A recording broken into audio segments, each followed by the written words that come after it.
7 जुलाई 2017 रात के 11:55 पर एयर कनाडा की flight 759 San Francisco international airport पर लैंडिंग करके आगे बढ़ती है, लेकिन रनवे पर नहीं बल्कि उसके पास खड़े 4 हवाई जहाजों पर, जो 1000 से भी ज्यादा पैसेंजर से खचाखच भरे हुए थे। लेकिन लैंडिंग के दौरान पायलट रनवे का रास्ता कैसे भटक गए?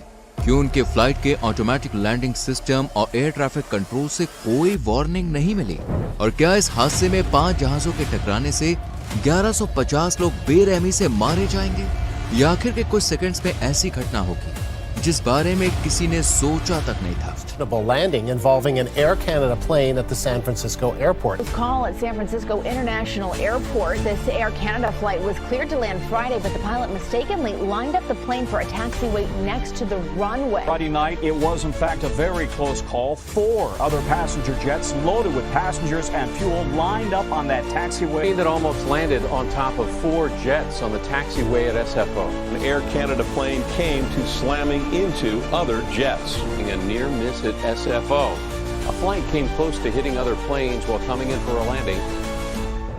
दोस्तों, कहानी की शुरुआत होती है 7 जुलाई 2017 से, जब कैनेडियन एयरलाइन एयर कनाडा की flight 759 Toronto Pearson international airport से सैन फ्रांसिस्को इंटरनेशनल एयरपोर्ट की तरफ रवाना होती है। ये 24.5 साल पुराना एयरबस A320 एयरक्राफ्ट था, जिसकी कंडीशन काफी बेहतरीन थी। हालांकि इसमें कुछ मॉडर्न सिस्टम्स की कमी थी। ये 5.5 घंटे की रूटीन फ्लाइट थी और दोनों ही पायलट्स को सैन फ्रांसिस्को एयरपोर्ट पर लैंड करने का एक्सपीरियंस था। 135 पैसेंजर्स और 3 क्रू मेंबर्स के साथ ये जहाज टोरंटो एयरपोर्ट से सफल उड़ान भर लेता है। मौसम अच्छा था, विजिबिलिटी भी बढ़िया थी और फ्लाइट में लगभग सभी पैसेंजर्स चैन की नींद सो रहे थे। लेकिन वो इस बात से अनजान थे कि इस उड़ान के आखिरी 30 मिनट न सिर्फ इनका बल्कि सैन फ्रांसिस्को में खड़े 4 अन्य एयरक्राफ्ट्स में सवार 1000 पैसेंजर्स का भविष्य लिखने वाले हैं। दोस्तों, फ्लाइट 759 सैन फ्रांसिस्को एयरपोर्ट पर पहुंचे उसके पहले हम इस एयरपोर्ट के रनवे स्ट्रक्चर को जरा डिटेल में समझते हैं, क्योंकि वो इस केस स्टडी में काफी महत्वपूर्ण भूमिका निभाएंगे। इस एयरपोर्ट में एक दूसरे के क्रॉस सेक्शन में 4 रनवेज हैं। रनवे 19 राइट, 19 लेफ्ट, 28 राइट और 28 लेफ्ट। लेकिन एक समय पर सिर्फ 2 ही रनवेज का इस्तेमाल किया जा सकता है, जो एक दूसरे के पैरेलल में बने हुए हैं।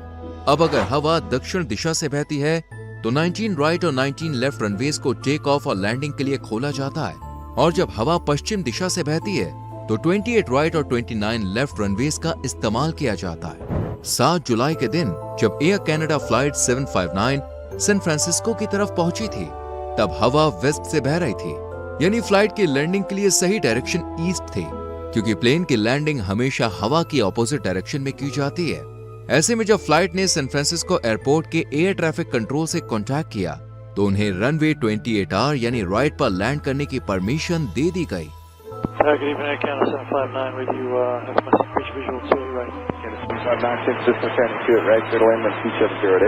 अब यहाँ पर गौर करने वाली बात यह है कि उस वक्त रात के करीब 11:30 बजे थे और ज्यादा फ्लाइट्स ना होने की वजह से रनवे 28 को मेंटेनेंस के लिए बंद कर दिया गया था, जिस वजह से उसमें लाइट्स भी ऑफ थी, यानी अब सिर्फ एक रनवे ही वर्किंग कंडीशन में था।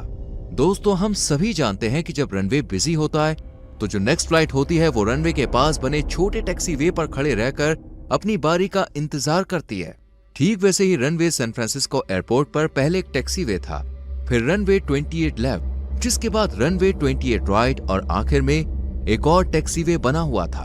अब क्योंकि रनवे 28 लेफ्ट की मेंटेनेंस चल रही थी, इसलिए उसके साथ पहले टैक्सीवे को भी बंद कर दिया गया था, यानी उस वक्त एयरपोर्ट पर सिर्फ 2 रोड्स की लाइट्स जल रही थी।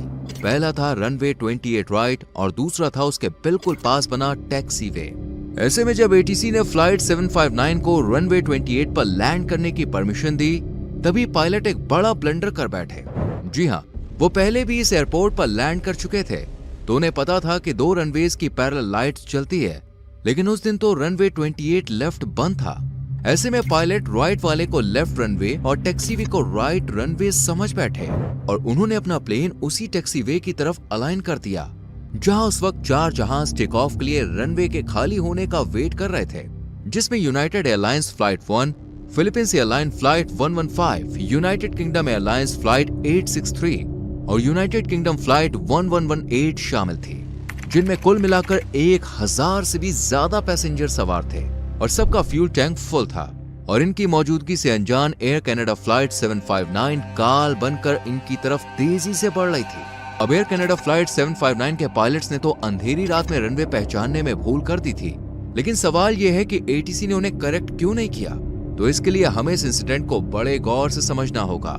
तो रनवे 28 लेफ्ट के बंद होने की जानकारी ACF 759 फ्लाइट के टेक ऑफ से पहले दिए गए नोटम में मेंशन की गई थी। दरअसल ये एक तरह का नोटिस होता है जिसे एयरपोर्ट या उसके आसपास किसी भी तरह के बदलाव की जानकारी पायलट को दी जाती है। आमतौर पर यह नोटिस कई पन्नों का होता है। इसी वजह से कई बार हर जानकारी को अच्छी तरह से पढ़ पाना और समझ पाना मुश्किल हो जाता है। और ऐसा ही हुआ फ्लाइट 759 के पायलट्स के साथ, और ये था उनका दूसरा सबसे बड़ा ब्लंडर। अब एटीसी ने फ्लाइट 759 के पायलट को विजुअल अप्रोच से लैंडिंग की परमिशन दी, क्योंकि मौसम साफ था और लैंडिंग का पूरा कंट्रोल होने की वजह से एक्सपीरियंस्ड पायलट अच्छे से लैंडिंग कर पाते। लेकिन फिर भी फ्लाइट में ILS यानी इंस्ट्रूमेंटल लैंडिंग सिस्टम को ऑन कर दिया जाता है, ताकि मान लीजिए अगर कोई गलती हो तो ये ऑटोमेटिक लैंडिंग सिस्टम पायलट को वार्निंग दे। लेकिन पायलट से अब होती है तीसरी बड़ी भूल, जिसमें वो ILS को ऑन करना ही भूल जाते हैं। इसलिए 28 राइट की जगह जब उन्होंने टैक्सीवे चुन लिया तो कोई वार्निंग ही नहीं मिली। लेकिन सामने खड़ी फ्लाइट्स और एटीसी भी तो फ्लाइट 759 के पायलट को वार्निंग दे सकती थी ना, तो उन्होंने ऐसा क्यों नहीं किया? इसके पीछे का कारण है सैन फ्रांसिस्को का फॉस्टर सिटी इलाका, जहां कई ऊंची ऊंची इमारतें हैं, जबकि लैंडिंग के वक्त पायलट प्लेन के एल्टीट्यूड को भी लगातार कम करते हैं। इसलिए रनवे 28 लेफ्ट या 28 राइट दोनों से फ्लाइट अलाइन करने से पहले फॉस्टर सिटी से ऊपर की उड़ान अवॉइड करने के लिए पायलट पहले एक्सट्रीम राइट से ही जहाज को आगे ले जाते हैं, और फिर उनके पास अलाइनमेंट के लिए सफिशिएंट टाइम भी होता है। इसलिए एटीसी और सामने खड़े जहाज के पायलट्स को यह नॉर्मल लगा और वो फ्लाइट 759 के पायलट्स के ब्लंडर को पकड़ नहीं पाए।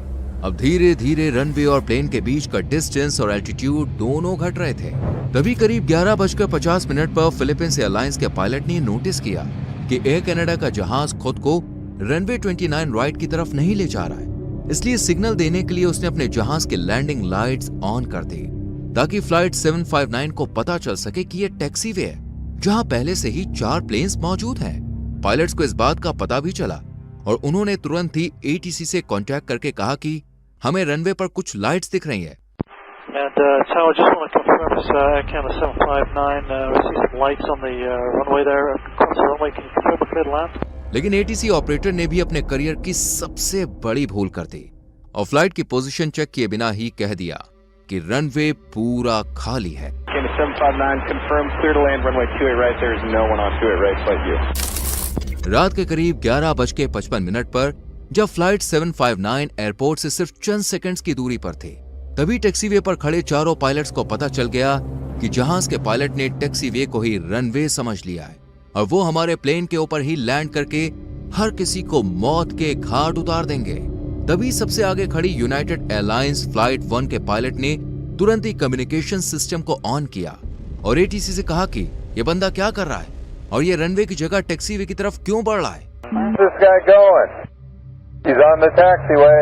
अब तक चारों जहाजों के पायलट्स की धड़कनें तेज हो चुकी थी, क्योंकि इतने कम समय में वो आगे बढ़कर खिसक भी नहीं सकते थे। लेकिन किस्मत से एटीसी के ऑफिसर ने तुरंत ही यूनाइटेड एयरलाइंस फ्लाइट 1 के पायलट का मैसेज सुना और कनाडा फ्लाइट 759 की लैंडिंग को कैंसिल करके गो अराउंड करने की कमांड दी, जिसे सुनकर पायलट ने तुरंत ही लैंडिंग कैंसिल कर दी और लिवर को ऊपर उठाकर फिर से एल्टीट्यूड बढ़ा दिया।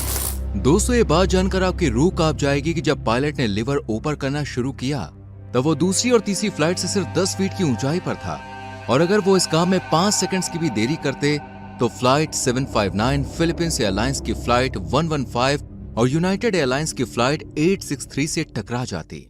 इसके बाद जो होता वो हादसा एयरलाइन के इतिहास में खून के लाल अक्षरों से छप जाता। जी हाँ, अगर फ्लाइट 759 टैक्सीवे पर खड़े दूसरे और तीसरे जहाज से टकराती तो तुरंत इन तीनों जहाजों में बड़ा धमाका होता, जिसके बाद तेज रफ्तार से बढ़ रही फ्लाइट 759 का मलबा दूसरों को आगे और तीसरे को पीछे धकेल देता, जिससे पहले और चौथे जहाज को भी जोरदार टक्कर लगती और उनमें भी आग लग जाती।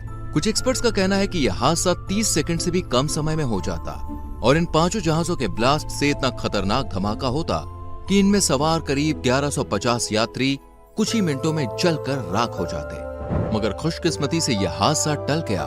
लेकिन अब सवाल यह है कि पायलट्स ने इतनी बड़ी भूल की कैसे? तो कुछ एक्सपर्ट्स का कहना है कि उस दिन एयर कनाडा फ्लाइट 759 के पायलट काफी ज्यादा थके हुए थे। फर्स्ट ऑफिसर ने 12 घंटे और पायलट ने 19 घंटे से आराम नहीं किया था। वहीं उनकी बॉडी क्लॉक टोरंटो के लोकल टाइम के हिसाब से चल रही थी, जहां रात के 3 बजे थे, इसलिए उन्हें बॉडी फटीग हो गया होगा। इसी वजह से लैंडिंग प्रोसेस से उनका ध्यान भटक गया। वहीं पायलट्स का नोटम रीड न करना और एटीसी की बेदरकारी भी इस हादसे के कुछ कारण थे। खैर दोस्तों, इतिहास के सबसे बड़े एयर इंसिडेंट को टालने में किसका हाथ था? पायलट्स और एटीसी का क्विक एक्शन, इत्तेफाक या फिर 1150 लोगों में से किसी की बुलंद किस्मत?